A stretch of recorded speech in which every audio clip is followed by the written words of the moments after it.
Everyone, for those who don't know who I am, my name is Joey. For those who do know, my name is still Joey. As of the last 2 days, I have been studying the chapters of the Romans, the Paul's letter to the Romans, and I've been sending these out as a YouTube video, as a public accountability, as well as try to bring people closer to God, or even get people to know about God. Today we're going to read through Romans chapter 3. We're going to try to keep it quick, and let's dive right into it. Romans chapter 3. Then what advantage has the Jew, or what is the value of circumcision? Much in every way. To begin with, the Jews were entrusted with the oracles of God. What if some were unfaithful? Does this faithfulness nullify the faithfulness of God? By no means. Let God be true though every one were a liar, as it is written, that you may be justified in your words and prevail when you are judged. But if our unrighteousness serves to show the righteousness of God, what shall we say? The God is unrighteous to inflict wrath on us? I speak in a human way. That is interesting. That was in parentheses there. Don't understand that part. By no means. For then how could God judge the world? But if through my lie God's truth abounds to his glory, why am I still being condemned as a sinner? And why not do evil that good may come? As some people slanderously charge us with saying, their condemnation is just.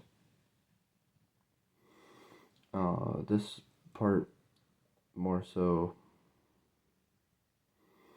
kind of goes into holding God's righteousness. I mean, it says in the beginning right before, I didn't read it out, it said God's righteousness upheld,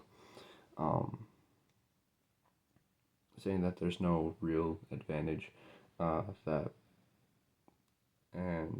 we should be holding up God instead of talking down about him, I guess.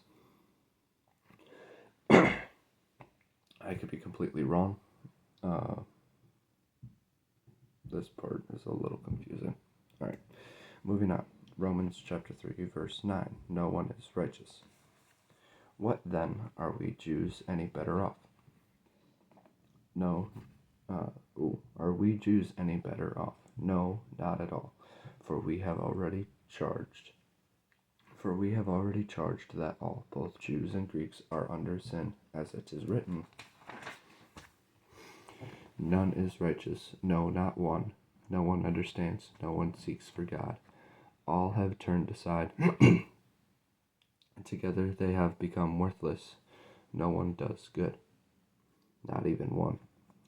Their throat is an open grave. They use their tongues to deceive. The venom of asps is under their lips. Their mouth is full of curses and bitterness. Their feet are swift to shed blood. In their paths are ruin and misery, and the way of peace they have not known. There is no fear of God before their eyes.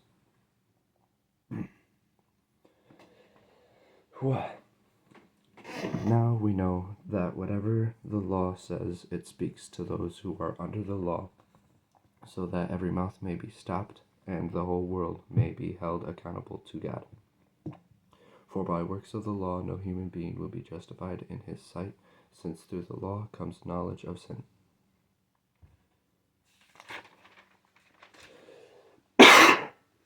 Sorry. Holy cow. I don't know why my throat's been dry the last 2 times I've read. This part is basically saying that there's no man who's righteous. Any man who thinks they're righteous is not.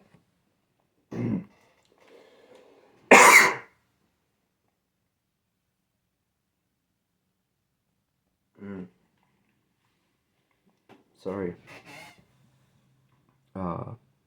And for those who think they couldn't be more wrong. It kind of goes to say kind of goes to the assumption of we're human. We're not perfect, as well as the fact of there's no one perfect except God. The only perfect person is God, Jesus, and that we fall a lot. All right, moving on. Romans chapter 3, verse 21, the righteousness of God through faith.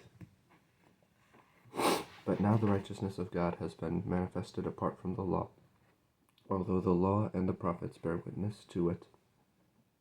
The righteousness of God through faith in Jesus Christ for all who believe. For there is no distinction, for all have sinned and fall short of the glory of God, and are justified by his grace as a gift, through the redemption that is in Christ Jesus, whom God put forward as a propitiation by his blood, to be received by faith. This was to show God's righteousness, because in his divine forbearance he had passed over former sins. It was to show his righteousness at the present time, so that he might be just and the justifier of the one who has faith in Jesus. Then what becomes of our boasting? It is excluded. By what kind of law? By a law of works? No, but by the law of faith. For we hold that one is justified by faith apart from works of the law. Or is God the God of Jews only? Is he not the God of Gentiles also? Yes, of Gentiles also. Since God is one, who will justify the circumcised by faith and the uncircumcised through faith? Do we then overthrow the law by this faith? By no means. On the contrary, we uphold the law. This last bit is really going into what I was saying before about how we fall as humans, and that I think I said yesterday that we show our belief and faith. We show our belief through faith and not works, as it even says in, where is it? I read it just before. I literally just read it out.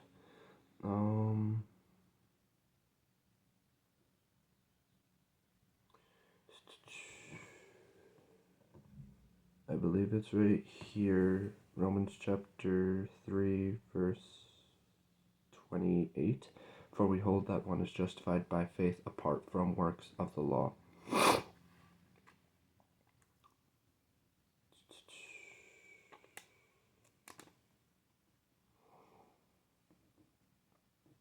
Yeah, there was another bit that I read that said the same thing, but showing our faith is our faith overpowers works, and we don't need to do works for no.